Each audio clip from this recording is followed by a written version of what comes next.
After all this, you still... I still want that gas, yes. And you had better deliver.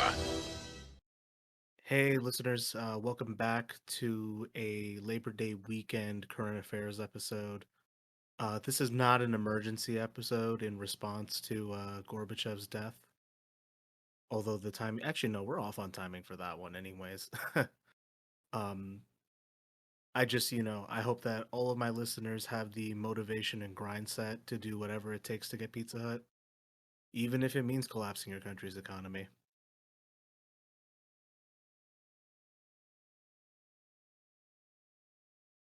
So let's cut right to the chase. Everyone's talking about it. Everyone's tweeting about it. Is Dark Brandon rising?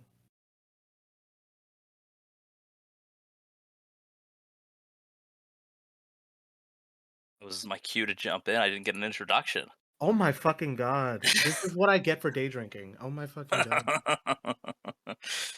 Okay, to be cut in. For this one, I'll be joined by recurring DC correspondent and you're basically our most requested guest at this point for all political content. So please welcome back, Josh. I'm always happy to be back, and I can't believe the way you've besmirched Premier Gorbachev. But we've got more important things to talk about. I mean, I'm always, I'm always, cautious of the kind of fandom that gets built around US politicians. And I'm especially wary after like my stint as a Bernard brother, a brother of Bernard, if you will. um and I mean everyone who's been listening to the podcast at this point has been kind of aware that consistently we've been asking, why has the Biden administration been, shuffling their feet? Why have they been inactive for the most part? The rhetoric being used by the administration seems to be weak or non-specific. And even when there are wins that they rack up, they're not even willing to take the credit for them. You know what I mean? So recently there was a surprising move made on the subject of student debt forgiveness. It's still, in my perspective, somewhat limited and means tested, right? But for to see this happen is still a kind of a shock to me, right? Where there's going to be $10,000 in forgiveness for federal student loans and 25 if you get a Pell Grants, along with 20 Pell Grant. 20 with a Pell Grant. Yes, do not come to me for financial advice, folks. And along with just extending the payment freeze to the end of the year. And in addition to that, we're also seeing from President Biden a measured increase in his assertiveness and style of rhetoric in public appearances. He seems to be making more of them. And now there is some alleged controversy over a recent primetime address he'd given at Independence Hall. Some hailing it as the rise of Dark Brandon, others denouncing it as a turn to Nazism from the Democratic Party. So kind of taking all that in, what's been your initial take on this, and what's some of the garbage you've seen, especially with some of the student loan forgiveness talk? Oh man, yeah. So this is my like sort of like a 2 cents on this analysis, and I actually talked about this in front of my class the other day. Mhm. Not quite as much the partisan analysis, but it was sort of an analysis of the motives behind this, right? That obviously, people listening to this, you probably know that the Democratic base is, that college students by and large are, and younger people in general are more so part of the Democratic base.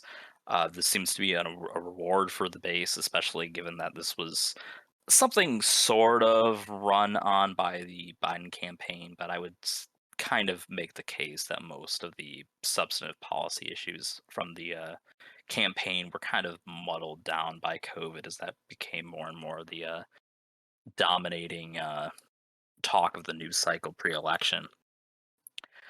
Um, and yeah, it's it's interesting that we have this thing that it's a nice payback. There's a little bit of reform components there too, as far as like just the amount of your student loan that needs to be paid back, interest rates, things like that. Mhm, mhm. Um, there's a lot of policy specifics, and of course, if you're impacted by this in any way, I would definitely encourage you to look it up and more thoroughly on your own, and seek some financial advice from those more authorized to do that Exactly. than either of us. I think we're both more than comfortable admitting that. But it is wild that you've seen just some kind of like it makes sense that the right wing is not overly thrilled with this. They are never thrilled when the other party spends money.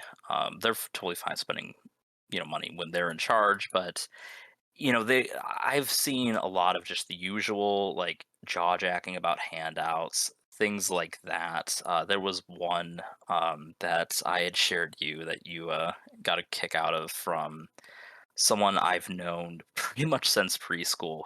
He was actually involved with the MI what is it, Secure the Vote campaign. Oh So gosh. the that whole voter suppression thing. But I mean, I think I just need to read it verbatim. His was pretty good, and Rubio has another one. We can go through that as well. So we've got this. Let me pull it up real quick. Actually, you can share your screen if you want to.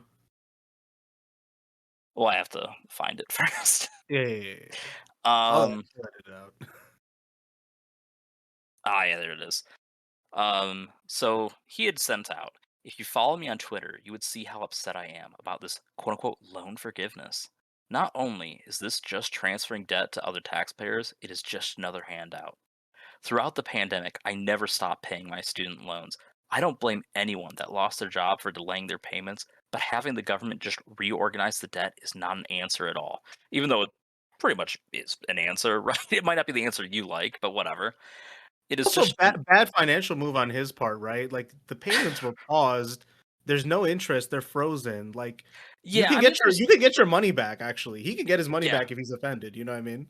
Yeah, well, and the thing, I mean, like, there's an argument, like, to pay it down while the interest is paused, just for the sake of, like, it'll be a smaller amount that you'll actually be charged on interest.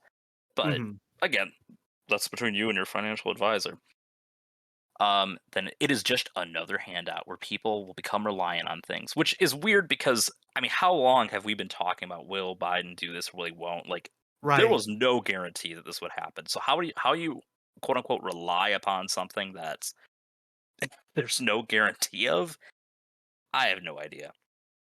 Anyways, you took out the debt. It is your responsibility to pay it back, clear and simple. Nothing in the world is free. And the fact that some people believe it is lunacy. This is only going to hurt inflation more.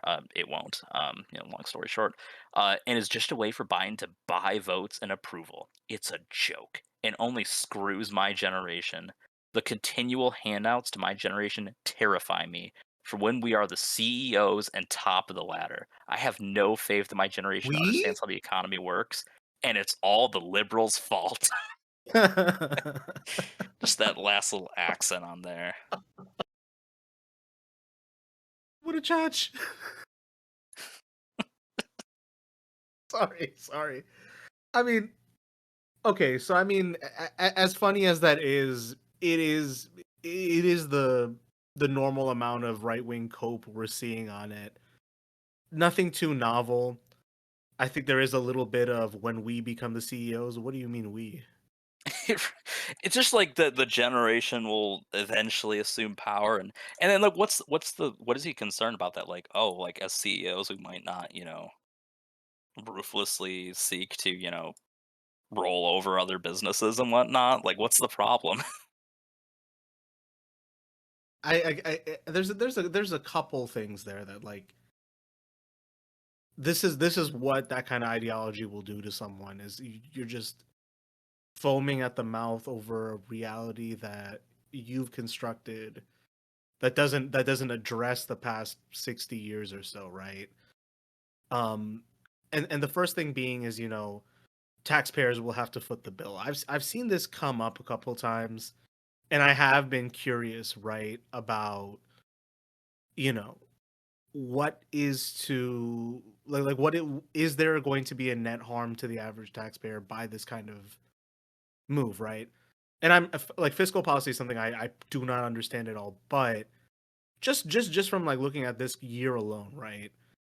The average taxpayer is also footing the bill for weapons aid and a whole host of other services to Ukraine and Israel, regardless of whether or not Yeah. they wanted to support the conflict there. You know what I mean? There's a bunch Hmm. of things there's a whole host of federal initiatives the taxpayers footing the bill for that they may not have been part of. So from that perspective alone, I'm like, so what are you mad about? You got to pay for everything else you wanted, you know? um well, go ahead.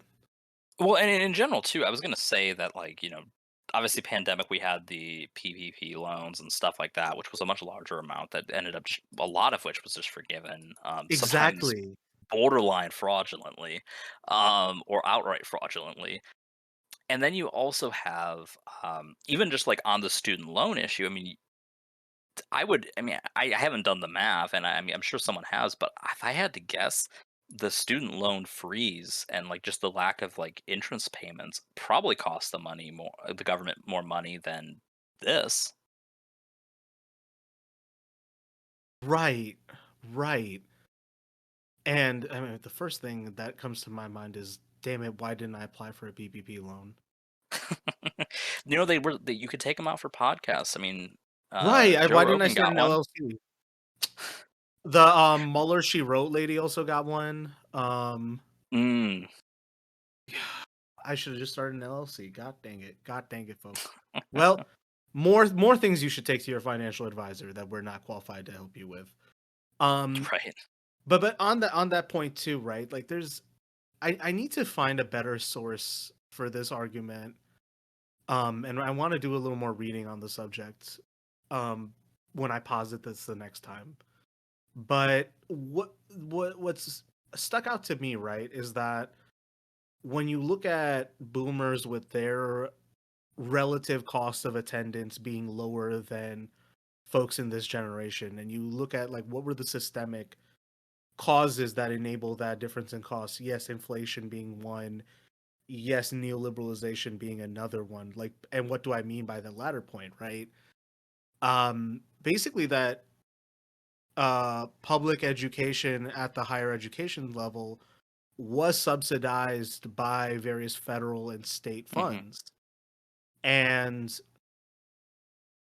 to put it roughly, It still is to those some extent, but not to the same level. not nearly to the same extent. Exactly. And like you could theoretically argue, I need to look at the scholarship on this to make sure I'm right. But it could be argued that the same amount of money that went into that level of subsidy is roughly equivalent to the amount that's being taken out in student loans, if that makes sense, if not lower. Like it could possibly be for a Yeah, lower cost.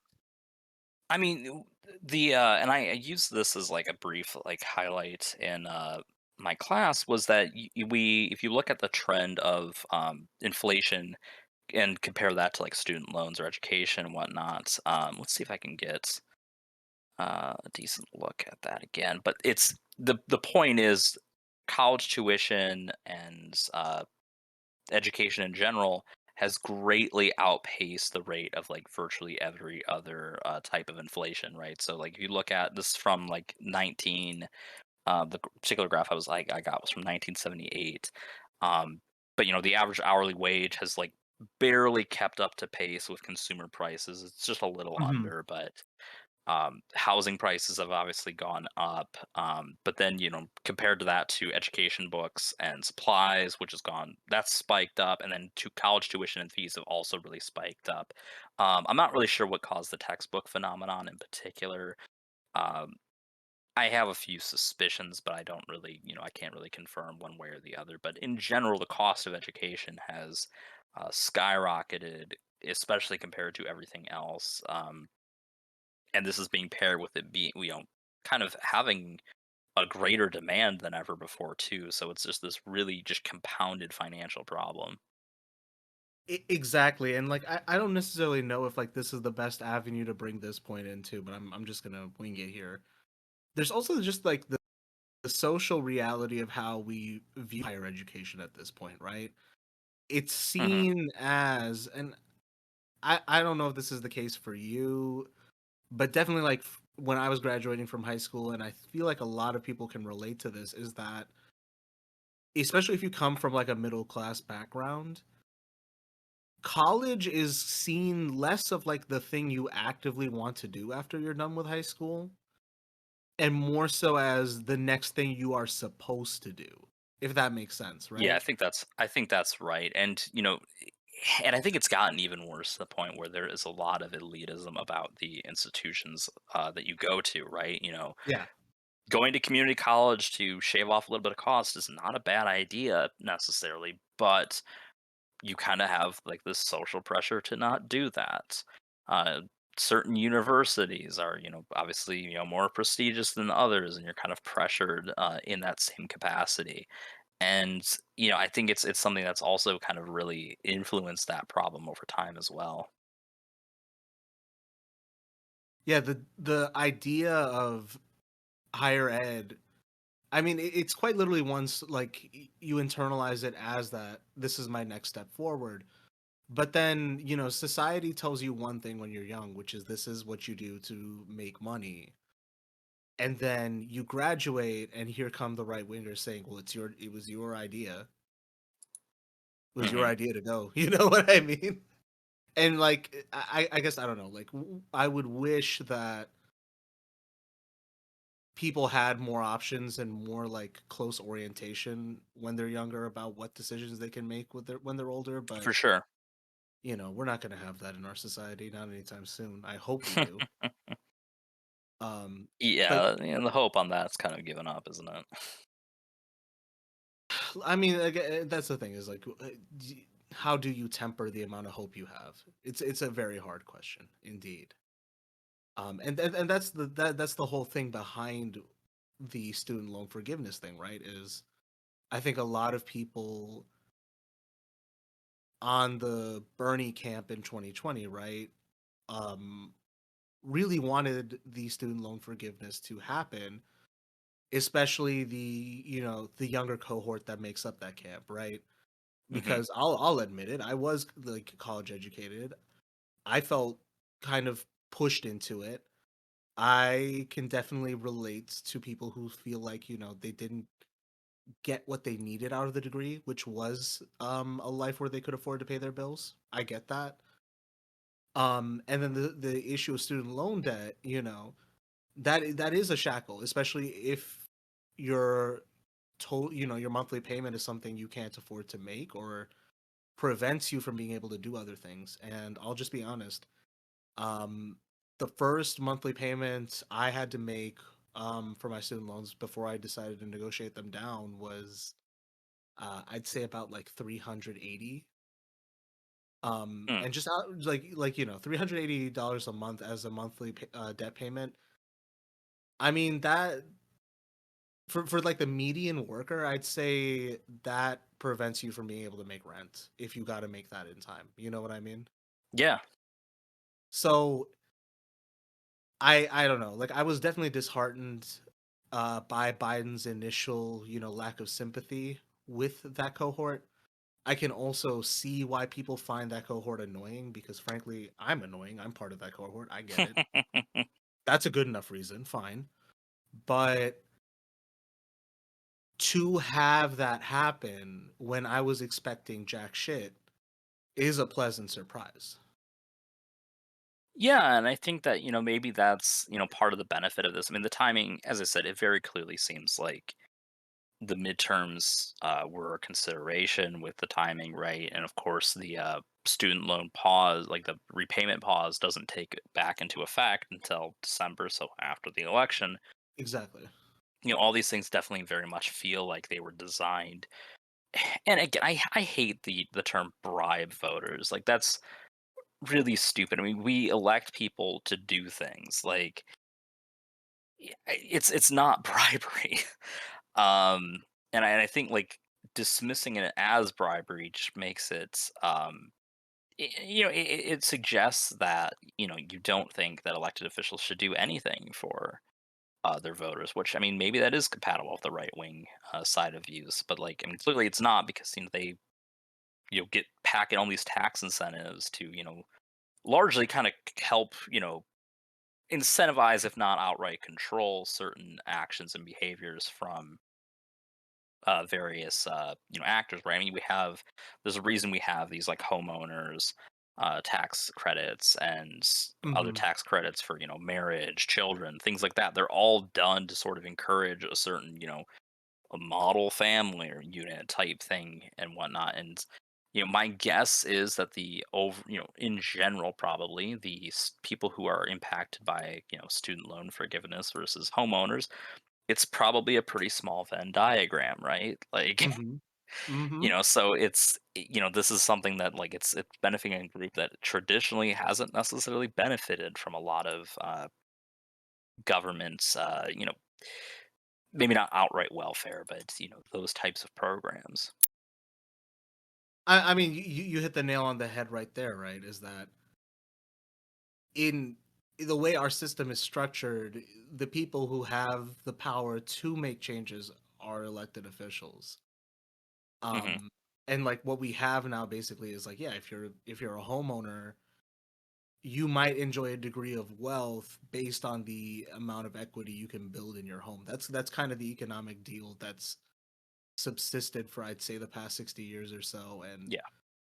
we've I'll put it, I'm part of the cohort that didn't get to make the cut by when I was born. And like we're saying, like in such a system where you're picking and choosing which constituencies you deliver for in exchange for their loyalty, because that's how it works. I'm not sure how else to break it down, right? Like this isn't bribing. It literally is transactional in a sense. These Yeah. same people who have an issue with it, they'll call you dogs and pigs for raising an issue about campaign finance concerns, right? That's not transactional. That's not quid pro quo. But this is too much. You know what I mean? Right. Yeah.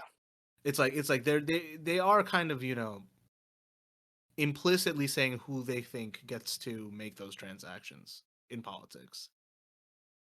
And to that point too, like we were saying this jokingly in past episodes, right? Where oh, is the Biden plan to do everything close to the midterms because he's counting on goldfish brain being the real reason why Democrats can't win if they do deliver things for voters. And to do so, I mean, like what? This is less than 100 days out from the midterms, if I'm not mistaken. Yeah, more or less. Yeah. Yeah, like I think there might be some. I mean, I still find it cynical not to give immediate relief, but besides the point, doing it in general close to the midterms, if that's the calculus, is pretty shrewd. You know what I mean? Yeah, it's really shrewd, and it's also like something that I mean, I could be wrong, but I don't necessarily recall too many examples of other presidents or policymakers really pursuing this sort of political theory, right? I mean, it's pretty well documented in academia and whatnot that voters are kind of peanut brain. They forget things pretty quickly.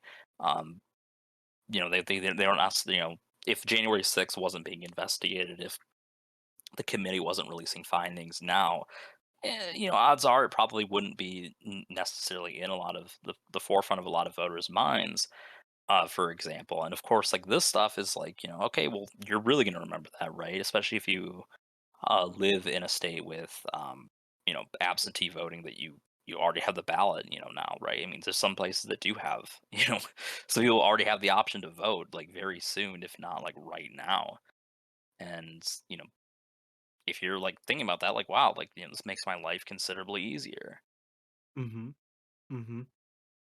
And then that gives them the juice they need at the midterms to be like, remember who did it. Yeah, exactly. And, I don't necessarily know that Republicans are necessarily doing themselves any favors with the whining about it. There was, I mean, and it's weird too because I think the one that got the most traction was Rubio's little, complain about it. And Rubio's like one of those Republicans who like at least pays lip service to the idea of actually like expanding their voting base. Mhm. He tries to be that sort of, and I use this with like the least level of like genuinity as possible, but the idea that he's a populist Republican trying to stand up for the working class, and it's like literally just saying like the same stuff that he tells to like employ like capitalists, the people who actually have the capital and whatnot. He's telling them literally the exact same thing. It's just that like he's trying to say like, oh, well, this actually like empowers you to like make your own choices and whatnot. But anyways, he had made this statement where like they were talking about like, oh, can you really like be a successful politician and tell people to pull themselves up by the bootstraps? So he pointed out that he was elected to the Senate with over 100,000 in student loans, but he was able to pay it off because he wrote a book. So the suggestion here, right, is like it's pretty easy to get rid of your student loans, pay it back, right? You just have to write a book. Um, I'll kind of reveal a little bit behind the curtain here. No one is paying, especially people who are going to collectively pay 100K for a student book. There is not real interest in a freshman senator's book at any Mhm. stage of the right? I mean, like, even then, like, I don't think people who've been there for years, I don't think their books necessarily sell that well either. But the Republican Party has, like, developed this nice little system where they just have, like, PACs, or the party itself will just buy out a shit ton of these books. So it makes the New York Times bestseller list. Bookstores will see that, they'll buy the book and then put it on clearance because no one bought it because it's not really a bestseller. Mm. Money laundering by book sale, dear God. Essentially, yeah. It's a very like weird like there's a common adage when we talk about like money in politics that like it always finds its way, and this is one of those weird ways it finds its way in. Exactly. I just that explains why like those books are always there because I'm just like, who buys this? Yeah, but it's like they think people want them because they see they sell well, not knowing that they all sold to one organization. See, this is the kind of stuff that like I always like when it's the kind of thing when people have these impressions of someone's financial success as being genuine or legitimate, right? Hmm. How much of that is astroturf? How much of that is fluff? How much of that is marketing? It's the same thing where it's like, oh, Trump is rich because he was a good businessman. Okay, what did he do that was a financial like windfall? What did he do that was a successful business? People can't name it, and the real heads will know that. Oh yeah, his casinos are shitholes, basically, right? Yeah. And then it's like, okay, what is the Trump family wealth? Well, Trump basically has the biggest credit line known to man and never has to pay it back. You know what I mean? Right, yeah, and then, just, like, the fact that we have, like, a tax system as well that almost rewards failure in a lot of ways with just all the Yeah. tax write-offs and things like that. Yeah. So yeah, I mean, I don't know. I feel like we've thoroughly debunked the right wing cope on the subject, right? I think again, like there is another bit of angle where it's like, oh well, it's not enough for left wingers, and I'm mad that they're complaining about it. I'm not sure I've heard very many complaints, right? It's always just been like a kind of like uh prior like prefacing of what they're going to say with I know it's not enough comma, but and people are most people I've talked to that are affected by this like, aren't really complaining up front, you know what I mean? I Yeah, I know mean, just to some extent, how much can you really complain, right? Like, exactly. Like I said, I wasn't expecting any of this. I was just hoping that there would be a student loan payment yeah, I freeze. think even like 2 days before this announcement, you were asking me like, do you think they'll extend the the loan Yeah, forgiveness? I was not accepting it at And all. like, Like, and I had heard whispers about this, but I was like, I'm not gonna believe it until it happens. So that's why I didn't say anything. But yeah, all I was hoping for was that the pause would be extended, and then I see yeah, the forgiveness. I'm like, well, I'm not gonna complain about this. right, Now, of yeah. course, I still think that for those of us who want to see complete forgiveness happen, I still think that this is the shot in the arm to kind of like push it further, right? And I think like we can all point to people who, because of the forgiveness, are closer to doing debt payoffs faster. We Right. know people whose remaining debts have been canceled. Hmm. I know that there's enough people who are like, oh, well, I had to pay this much, and then it feels like a waste of effort because it got forgiven at the end. I mean, I, like I said, like it's not a perfect solution for that reason, and I think that you know Well, and I think too, like, that kind of relates to the idea that I think the right is trying to capitalize on, that you should be like resentful that exactly like that's what I if was you trying to paid get this. at. And I mean, I'm not gonna like hard be it for me to like deny the politics of hate and the power that that might have, but like Exactly, exactly, I don't think this is the kind of thing that like you're not going to go to the poll even if you hate student loan forgiveness. You're not going to the polls thinking like I'm voting against the Democrats because they did this. You're voting for completely other reasons. This is exactly. probably like 10th on your list of priorities.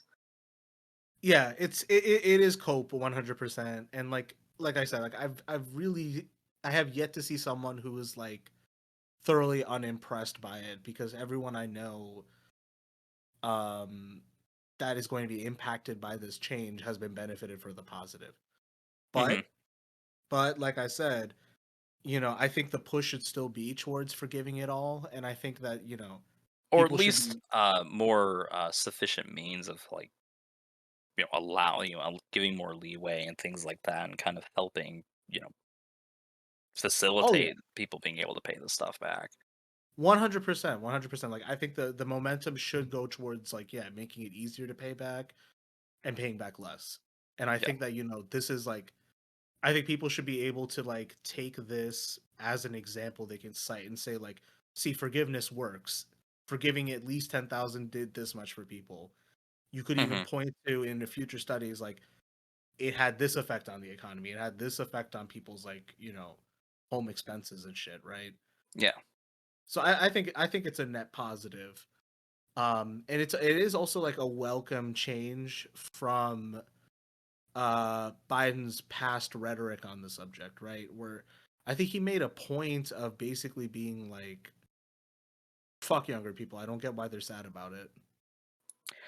I don't know if he ever went that far. I know other people that. I mean, I was surprised like when I was kind of looking back at this, and I had highlighted this to my students too. That I was like, well, like you had sort of this conflicting narrative in Congress, right? You obviously had like your usual suspects like Bernie and whatnot, but Chuck Schumer as well, pushing for Biden to issue this executive order. But then Mm. Pelosi had like suggested that it was illegal for him to do that, that he couldn't do it. It was weird.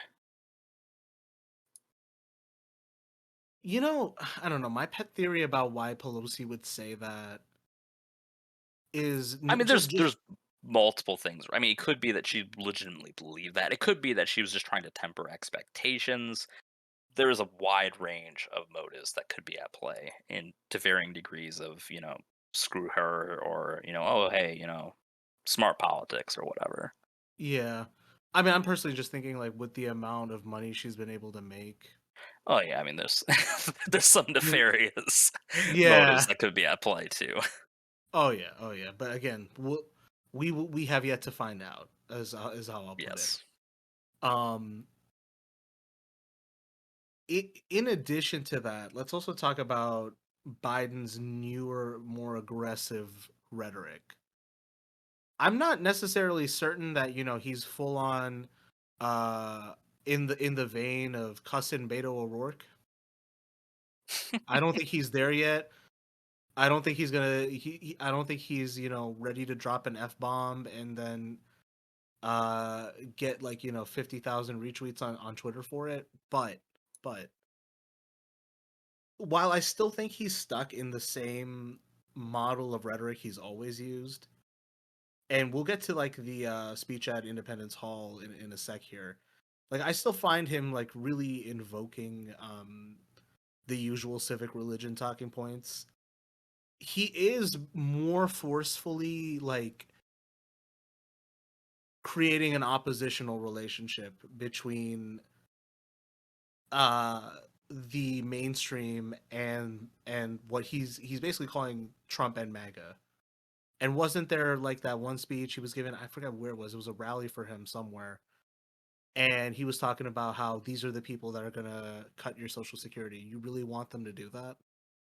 Yeah, I don't remember where that was either, but yeah, he's been really let out of the coffin, so to speak, and allowed to, he's going out, giving speeches and whatnot, and a lot of them are sort of embracing, and I think that embracing the civic religion aspect isn't necessarily bad. I mean, that's kind of, I mean, it's a little, vanilla for a politician, but it's, you're trying to sort of make this case that I think is maybe more persuadable, maybe not so much to, us specifically, but maybe to that middle America, so to speak, Right. demographic.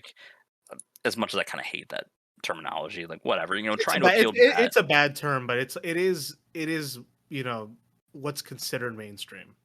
Yeah, and I think that bringing that in, because he's basically kind of making the case that you know these nationalists who claims they identify themselves as patriots, like they're the ones who are the most fundamentally un-American, right? They're the ones who are pushing for um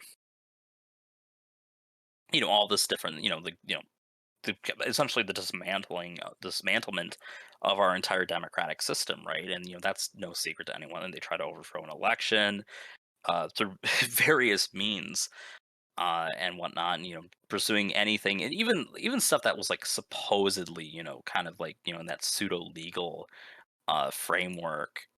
I mean, all this stuff is just kind of ridiculous. I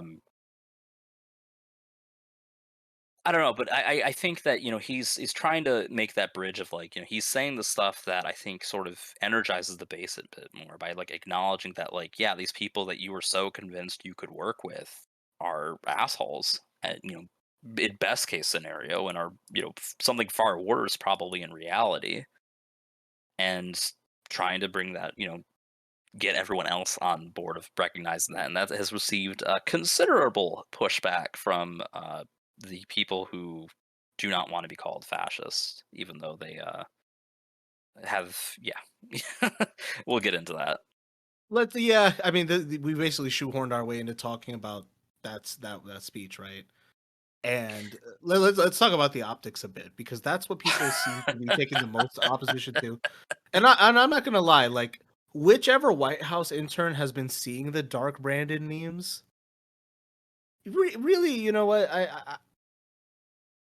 I'm not sure if that's why they're doing it, but there is something to be said about being walked in by the Marines, doing a speech at prime time, having your wife come in, do a very visible kiss, go to the hall, or sorry, not the hall, the podium, have like the lights go red. And there's something about this, like this was the thought I had in my head as I'm viewing this, is like, this is more so a sermon from Reverend Biden in the model of civic religion, right?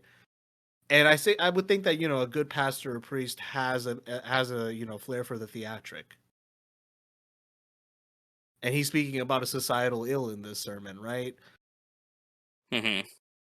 I, I know that we can get into like some of the really just shitty reactions right wingers have had to it, right?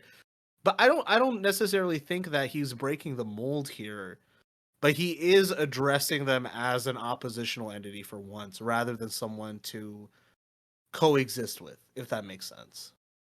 Yeah, I think that really well summarizes it. That it's and the thing is too is like these it's sort of the climax of these various speeches he's been giving up to this point where he's teased this, but this was very much like, yeah, these people are like a danger to our society, more or less. And he's been very clear at kind of differentiating between, like, this more classical conservative Republican and the MAGA Republicans, right? These are the people who still think Trump is president, you know, stood out with, Oh, he rapists and called Trump gangsters. and MAGA by name. Yeah. Like, he Yeah. basically put the Trump brand on blast is what he did. Yeah, exactly. And I mean, the optics of it are really bizarre with just like the red lighting and whatnot. Um, I don't know who thought so, like, again, like, clearly, like, Dark Brandon memes have snuck into the intern warehouse or whatever at the White House. But yeah, and then you've gotten all these weird responses, right? I mean, all these Republicans comparing him to Hitler. Um, and then my favorite one was the one that you shared where um, someone was like, "Well, the Biden admin is violently anti-white. His cabinet is full of Jews. But go ahead, keep slandering the Germans." It's just like it's like it's so like fully like mask off. As much as they're trying to compare him to these like awful ideas and whatnot, it's like they haven't reckoned with the fact that, like, because in part because of their own actions, their base has just fully embraced these awful ideas.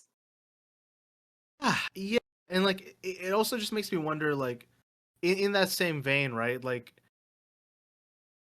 especially, like, after January 6th, we saw, like, swaths of, like, the usual liberal suspects, right?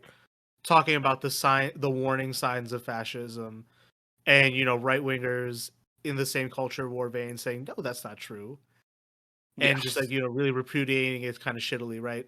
And then now they're kind of making the same play where it's like, look at the warning signs of fascism with, like, no self-regard or self-awareness that the people Hmm. you hate were saying this 6 months ago, basically, right? So and you can even tie that to, like, certain other phenomenon if you wanna argue that thesis of, people who participate in social discussion for one party or another are really the same. They don't have any new tricks. You could talk about how there are those memes about Obama and Joe being friends, and you could even make that an equivalence to how they imagine Trump to be best friends with everybody in, like, a video they see, right?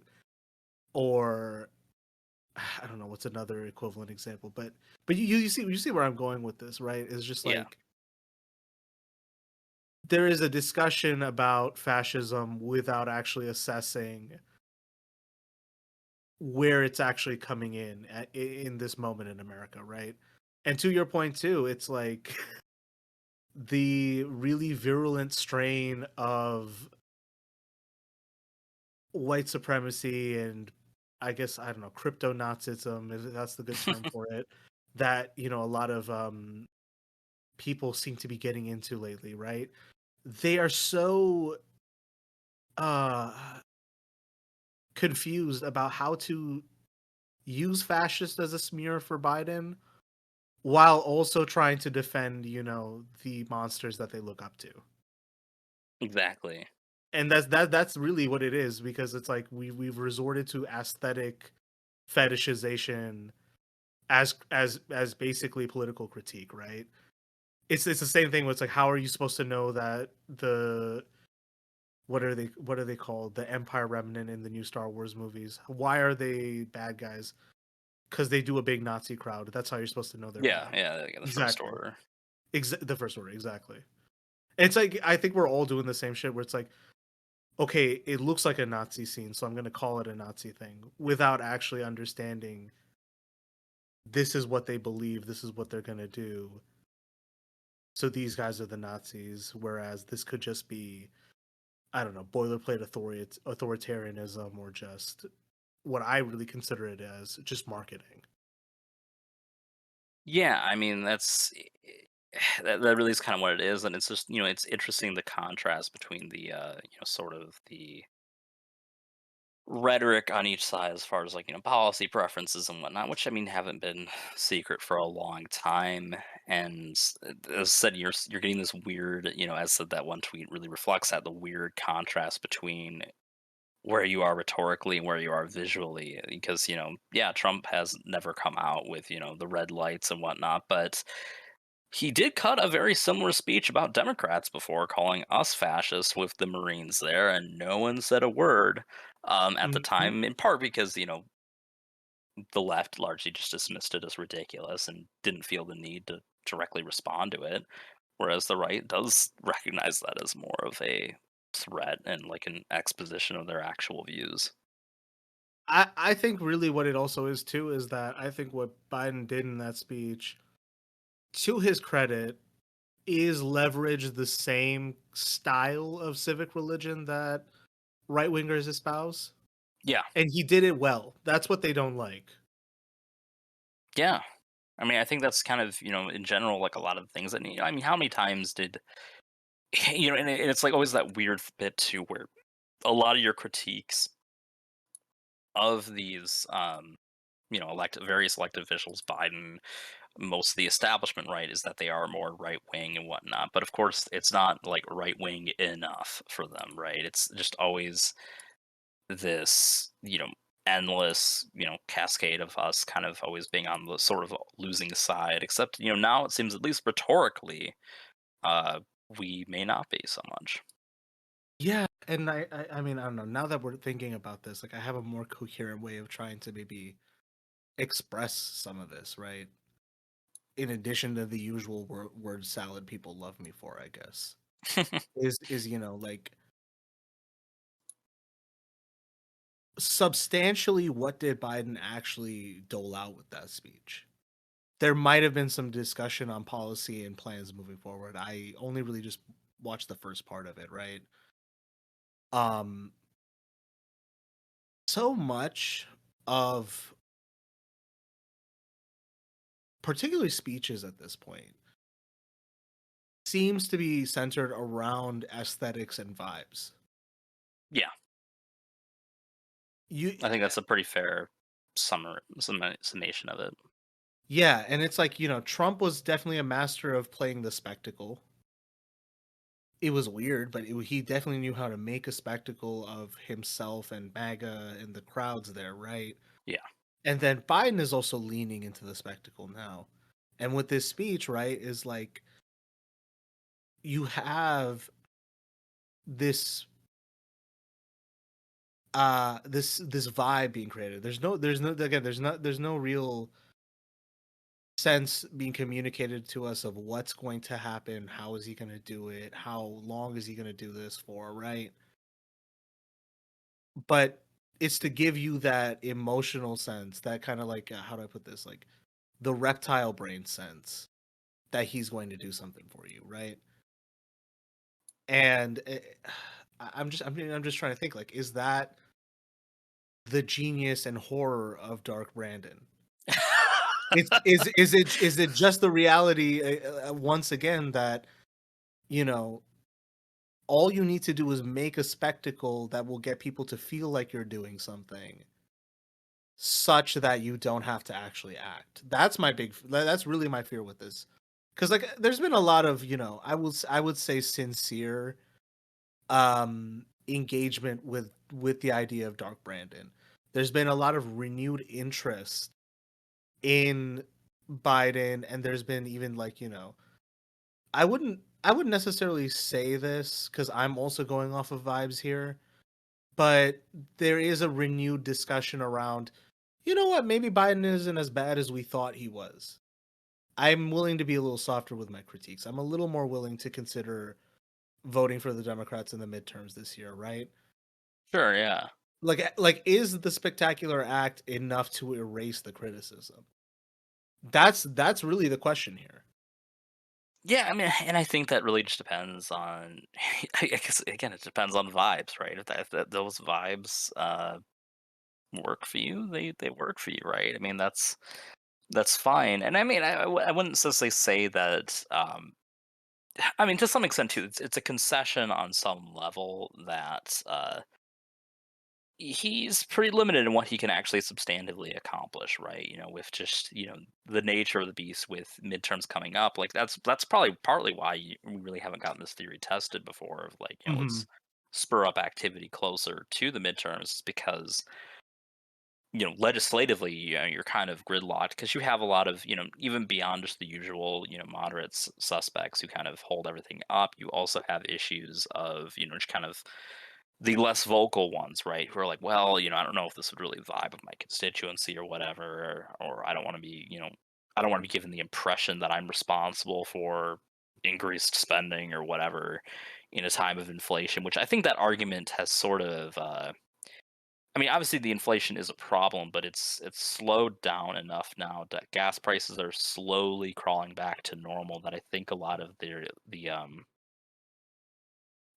focus on trying to right away that is the result of liberal overreach or whatever. I think is kind of been more or less successfully defused, at least to some extent. Hmm. Um, but yeah, I mean, I think you're right that there is kind of this sense that this is we're delivering vibes, and I think to some extent just having a president who at least not metaphorically, but at least like reflects your views on the level of like like, hey, at least he doesn't feel like this old man in the clouds completely out of touch with everything, right? Hmm. I think that's something that is what I think is really being aimed at here with, the dark brand in literature, if you will. Is Dark Brandon rising? Let's find out. Yeah, we'll find out. If he keeps it up for, another week, I'd say yes, but I Oh don't know. god. I I'm wondering if I should do some custom episode art in the YouTube for this, where like I try to put Joe Biden in like the Batman mask and like do the Batman fonts. I'll see. I'll see if I can make it work. Yeah, well, I'll look forward to it.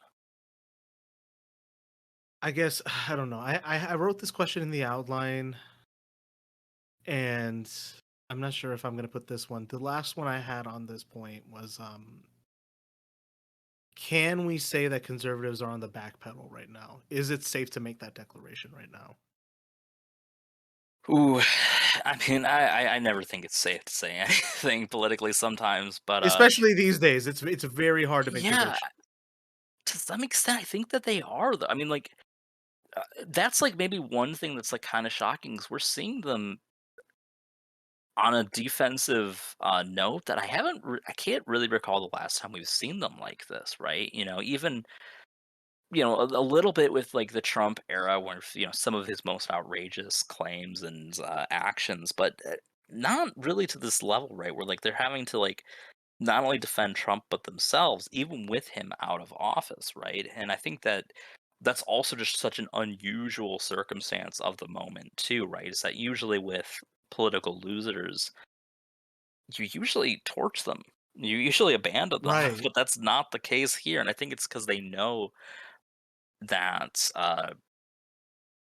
that's their largest constituency. Really, is that like with the Trump electorate, because without it, they are down to much less.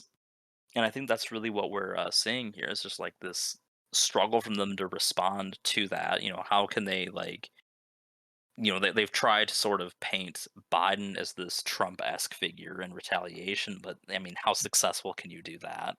I would say not very. That's the very reason he was elected was to not do that. And if you're saying like, oh well, this isn't unity.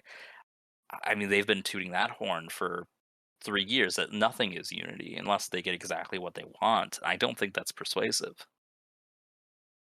Yeah.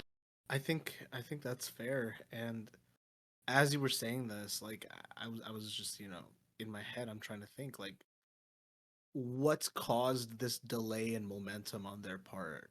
Like is it because they've spent some political capital and you know, my pet theories are always centered around civic religion and culture war. I know I speak about it ad nauseum, right? But I'm wondering like did they spend too much juice on one, the Roe v. Wade getting repealed? And I know Yeah. that, Republican executives and Republican legislators may not necessarily have had a role in it, right? Um, but that was, something that they all chalked up as their W. And also just like with the amount of hay, one they still are making the amount of hay, but the big momentum that they were leveraging against LGBT people this year, right? Which again, I regret that all of it happened. It's horrible. They suck for doing it. No one is saying anything good about it. However, I'm not going to deny that they seem to have tuckered themselves out a bit by doing it.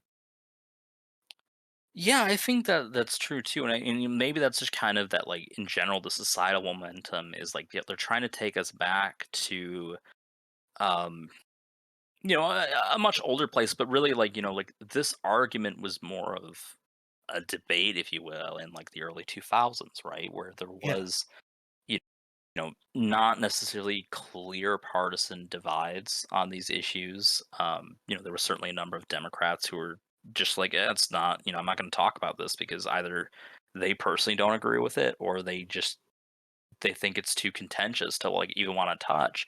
But now that's no longer true because society has just kind of become so accepting of uh, those circumstances of behind abortions and whatnot. And I think too, like that, you know even that more moderate view of abortion that like, oh well, case of rape and incest, they've thrown that out the window, right? Mhm. You look at the Mhm. gubernatorial race here, right? I mean, you can't like watch more than like 10 minutes of TV without getting the line, without getting the commercial with the Tudor Dixon, the Republican candidate, on that radio show saying that, yeah, I think 14-year-olds giving birth is like the ideal scenario for Oh why we god. should outlaw abortion and stuff like that. And like God. all these things right from her mouth. It's not like, they're being put in there. It's like these are things that she said.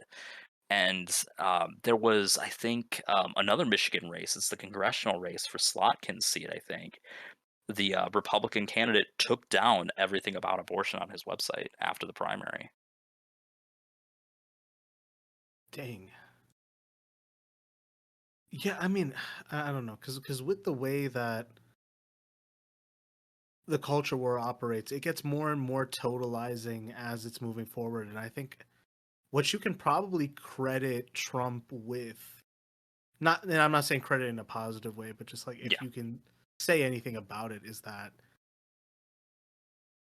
and I'm not sure if this is because Trump presided over the Heritage Foundation's like biggest W, and that's why it happened, or is it like him doing it directly? But basically, they accelerated the pro-life movement's goals into the present. And I'm not necessarily certain that they expected it to happen that quick, nor did they expect. I suspect a lot of them didn't expect it to happen at all. Right, right. I And think I very much this was their lip service. This was how they were going to get votes and whatnot. And I think that they realized. I think a lot of the more savvy ones. I'm sure there's a lot of true believers, but I think a lot of the savvy ones realized that that was not going to happen, or not going to be good for them if it were to happen. yeah, and that's, I don't know, we talked about this on a past episode where I was talking about how Reagan's approach to managing the social conservatives and the fiscal conservatives was basically give the social conservatives lip service but deliver for the fiscal conservatives while, telling them that you're doing everything you can. And I thought that was always the approach with the Republican Party. Like, of course, there are people who are serious about the bad things they want to do in it, but generally as a whole, the social conservatism is deployed cynically as rhetoric rather than a real ideological project. And I think that basically, like, either by circumstance or by intent, Trump, his faction, and MAGA as a whole succeeded in like reversing the Reagan consensus, if that makes sense. Where it's Yeah. like you don't have to have the social conservatives compete with the fiscal conservatives. Why not just do both? Just Yeah, get everything you want.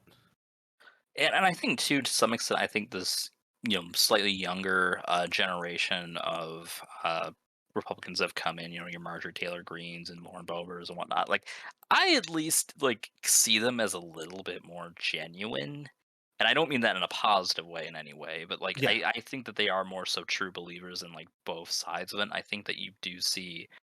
I can't think of a single, like, I mean, outside of like maybe like a Peter Meyer, who lost his primary anyways, so for whatever Mhm. that's worth. But like you don't have a ton of Republicans, I think, that are really like straddling that line, and like like, oh well, they're fiscally conservative but not really socially. Like you don't, like, those people are not long for the party, at least electorally. Mhm. Mhm. Yeah, I definitely. I mean, I guess to answer our original question is like, are they on the back pedal? Time will determine, but this seems to be like a liminal phase. I'm not sure how else to look at it. Yeah, I think that's fair. Okay, so we're at the hour mark. I'm not sure we're going to get to everything on the outline. We can always reserve it for another episode.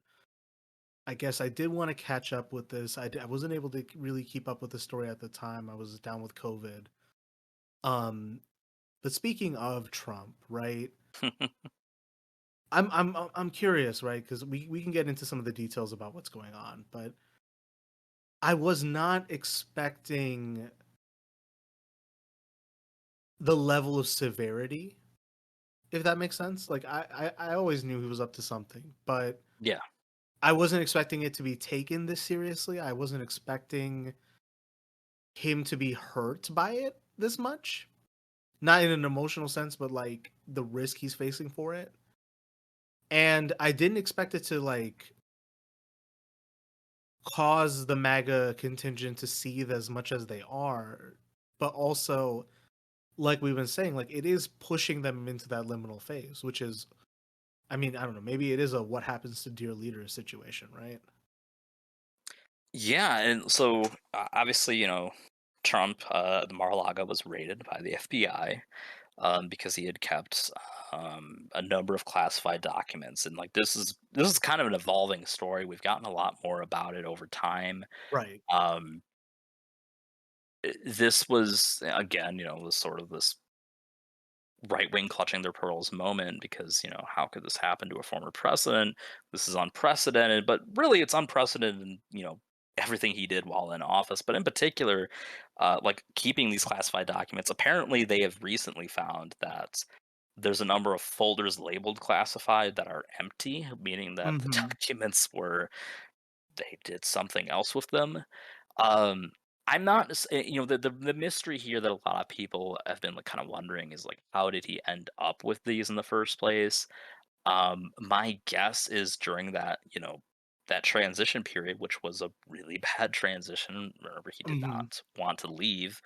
Um, and they made it very difficult, and, this is some presidents have always had kind of weird transitions.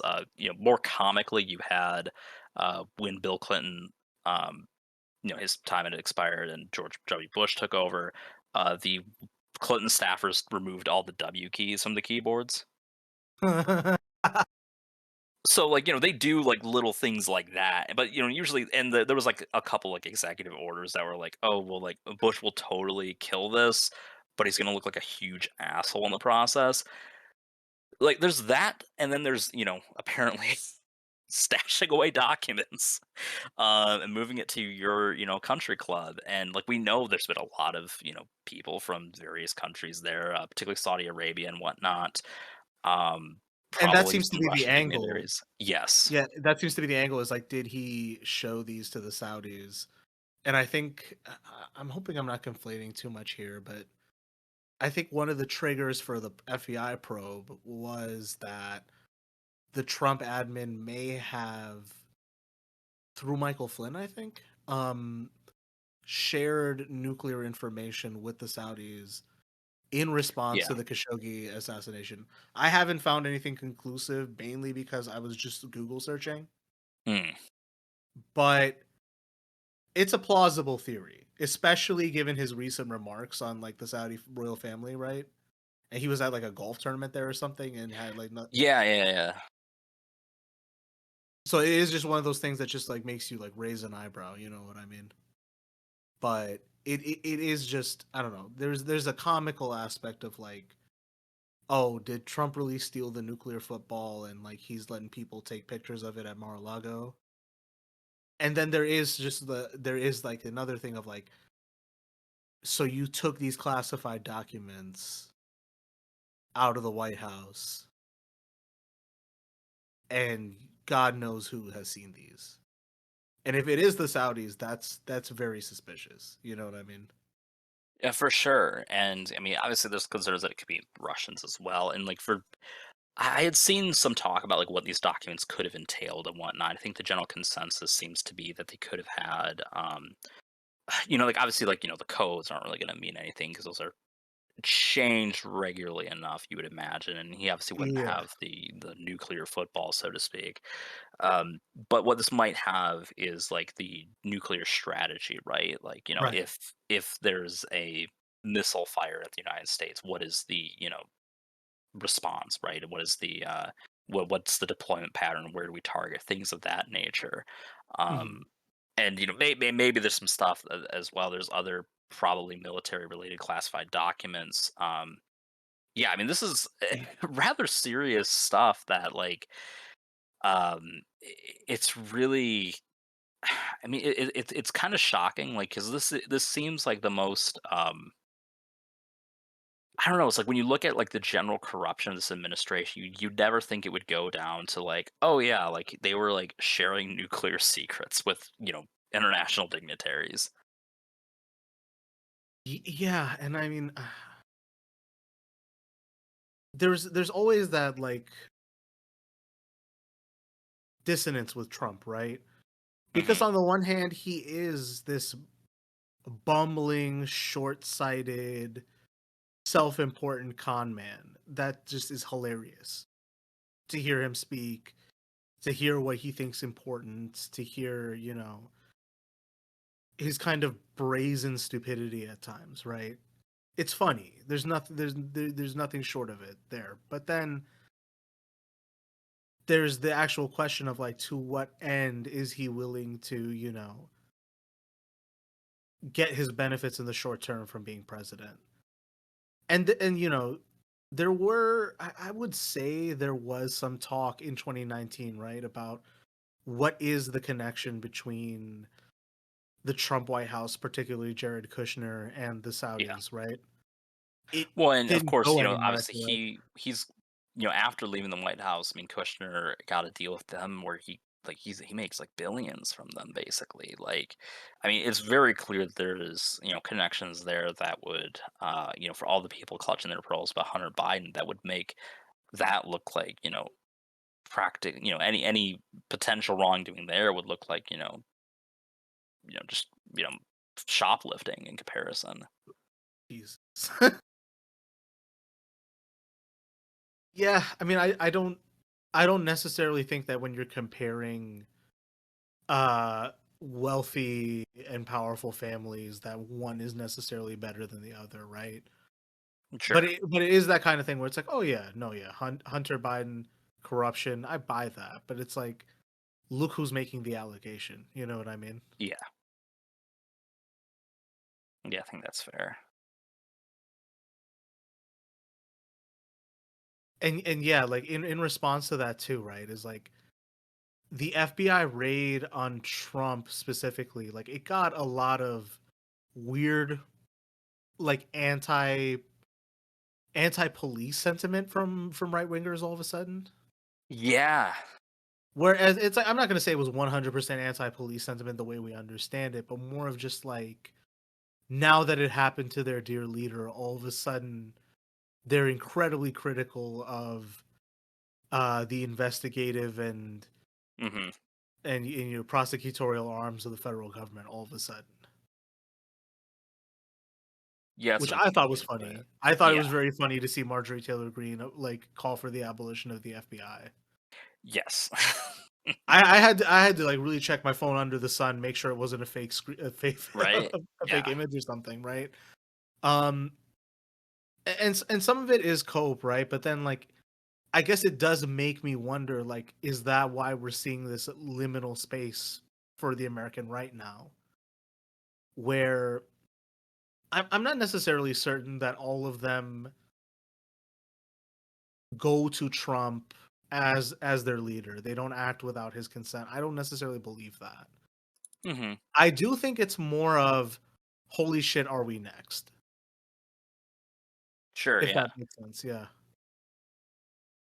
So and then yeah, so like if you top that off with um how their responses to Biden's stronger rhetoric, and then you take that resentment and you paint it forward with like Biden's speech calling to defend the soul of America with the red lights. Maybe they're not on the back pedal.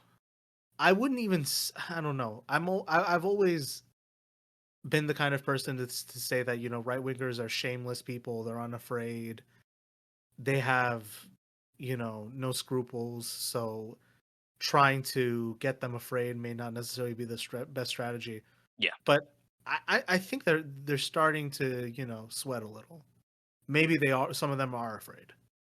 Yeah, I think that's the fair way to put it. I mean, that's definitely the impression that I get just from,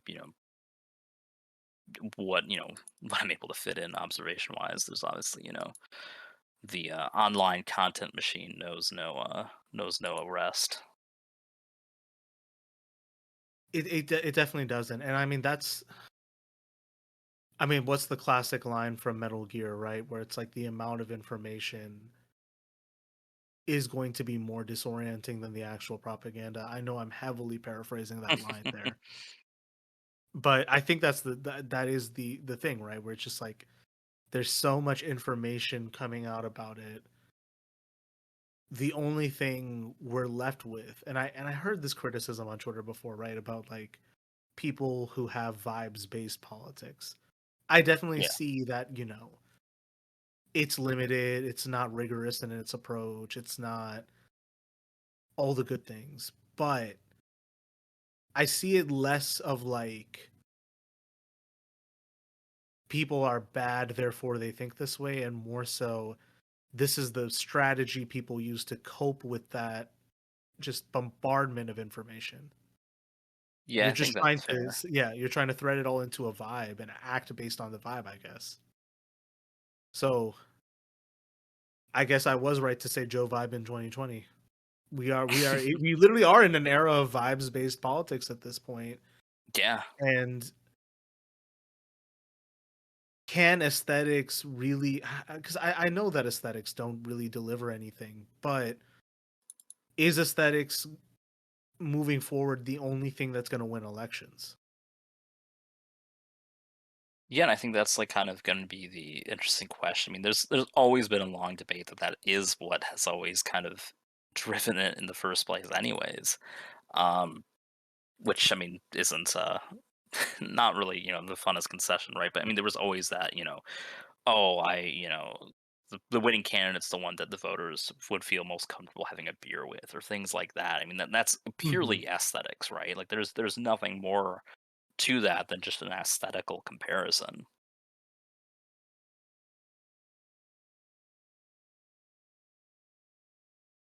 And I guess that is the real thing, is like, is Dark Brandon as a meme, is adopting that aesthetic actually going to translate into an electoral victory? That remains to be seen. Is it going to Yeah, translate into the political capital needed to make progressive policy?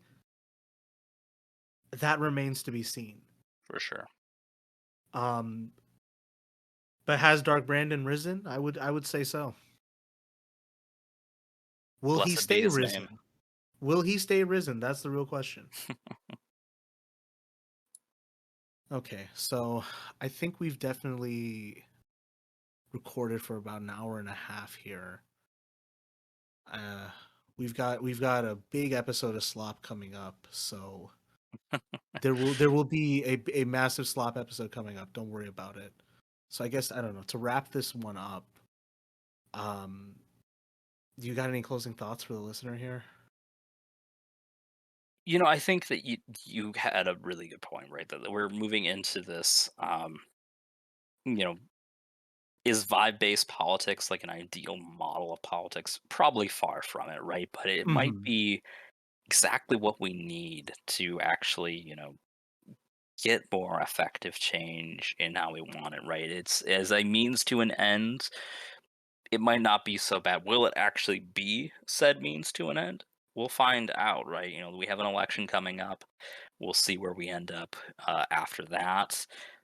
We'll see, in one way or the other, we'll see if there is a commitment to doing more of this stuff and whatnot that matches a more progressive agenda that is maybe if it certainly will not be anti-capitalist, but it will maybe a more humane version of capitalism. That all remains to be seen. Right, and I don't know, like that is something I think about too a lot. Is like I would like to see anti-capitalism win in some form. I would like to see a more egalitarian society. I'd like to see the means of production socialized, if I'm being honest, right? But Hmm. is is social democracy as a transitional state for America enough to stave off global crisis for now? I would like to believe the answer to that question is yes. But again, getting there is going to be a challenge in of itself. And I wouldn't and I know that there's definitely camps of people who would think just settling there would be enough. But I don't know. You asked this question very well at the start, which was, how much hope should anyone have?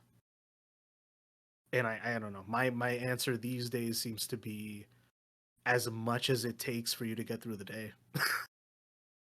Yeah, I mean, it's maybe not as deep and profound as as maybe some people might like, but I mean, really, I mean, like hope is, I think, kind of something like as a tool that's individually useful. I think it's something that's if it's useful to you to like hold on to hope, if it's just something that barely staves off like an endless void of despair, then that's worth keeping. But if it's just makes you feel worse, then no. Yeah.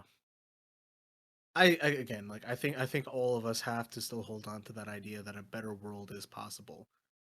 I don't necessarily think a better world is coming of its own volition though. Like it takes work, it takes action. Yeah. I'm personally kind of at that point, right, where it's like I don't know, I'm tired of feeling hopeless, but am I going to go, full Ted Kaczynski, that's I plead the fifth. But I mean really, like that is why everyone is hopeless, right? Is what do Yeah. you do within the system?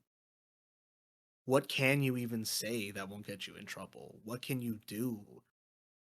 Because like everyone talks about revolution, but it's like you need an organizational capacity to get there. You can't just will it into being. It's like people on Twitter who like say general strike tomorrow.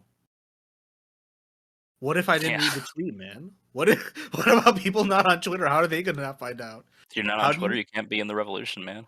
What can I tell you? how do you sustain a national strike wave with no organizational capacity? You know what I mean? It's the real reason Well, Musk wanted to buy it out. He wanted to kill the revolution before it could happen. exactly. You know what? This is why I say in honor of now deceased Chairman Gorbachev. Um, the the board of trustees of Twitter acted in true revolutionary solidarity that day. Um, okay, I can't even say it as a joke. I can't.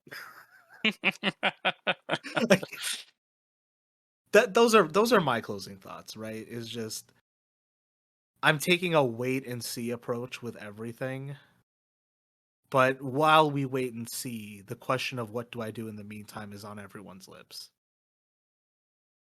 And I am still looking for an answer to that, but I feel a little less powerless and hopeless about it now, if that makes sense to anyone.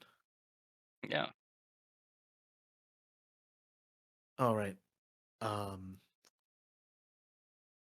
this was our Labor Day special for greenhouse gaslighting. Thanks again for tuning in, dear listener, and we both hope you have a great Labor Day weekend. I will be taking this time to acknowledge and take note of the various historical events that went into the few benefits we get in America, like having Saturdays off. That was the labor movement that got it to us. Um, and also just what remains to be done. I think that's a good, thing for all of us to reflect on. If you want to hear more from Josh, you can follow him on Twitter at I forgot what your ad is. It is at Joshua Cost 17. There we go. And Josh is also the co-host of MonsterPop, a pro wrestling podcast that's great. Yeah, it's and we've got a big episode that'll be coming out soon, and another one based on all the wrestling this weekend. So check us out if you're interested. Hell yeah. You can follow me on Twitter at Fibonacci Sniper. And you can follow the podcast Twitter at PodGreenhouse. I'll include all the links in the description below. Until then, dear listener, take care. Enjoy your weekend.